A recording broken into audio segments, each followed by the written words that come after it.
দিল্লিতে ভারতের জাতীয় নিরাপত্তা উপদেষ্টা অজিত ডোভালের সঙ্গে বৈঠক করলেন মার্কিন গোয়েন্দা অধিকর্তা তুলসী গ্যাবার্ড। এই বৈঠকে দুই পক্ষের মধ্যে একাধিক বিষয় নিয়ে আলোচনা হয়েছে বলে সূত্র মারফত জানা যায়। ডোভাল তুলসীর একান্ত বৈঠকে ভারত আমেরিকার কৌশলগত বোঝাপড়াকে আরও নিবিড় করতে গোয়েন্দা তথ্য আদান প্রদানে জোর দেওয়ার কথা বলা হয়েছে। সংবাদ সংস্থা পিটিআই একটি সূত্রকে উদ্ধৃত করে জানিয়েছে, আলোচনা ইতিবাচক হয়েছে।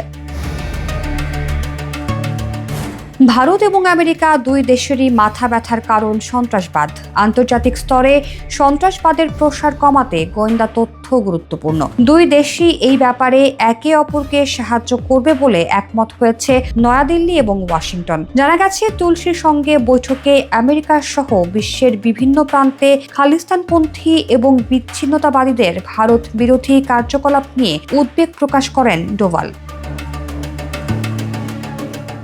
আড়াই দিনের সফরে ভারতে এসেছেন তুলসী। ভারতের তরফে আয়োজিত নিরাপত্তা সংক্রান্ত একটি বৈঠকে যোগ দেওয়ার কথা রয়েছে তার। এই বৈঠকে যোগ দিতে ভারতে এসেছেন অস্ট্রেলিয়া, জার্মানি, নিউজিল্যান্ড গোয়েন্দা প্রধানরাও। সম্প্রতি আমেরিকা সফরে প্রধানমন্ত্রী নরেন্দ্র মোদীর সঙ্গে দেখা করেছিলেন তুলসী। এবার তিনি এলেন ভারতে। ডোনাল্ড ট্রাম্প দ্বিতীয়বার আমেরিকার প্রেসিডেন্ট হওয়ার পর এই প্রথম কোনো শীর্ষস্থানীয় মার্কিন আধিকারিক ভারত সফরে এলেন।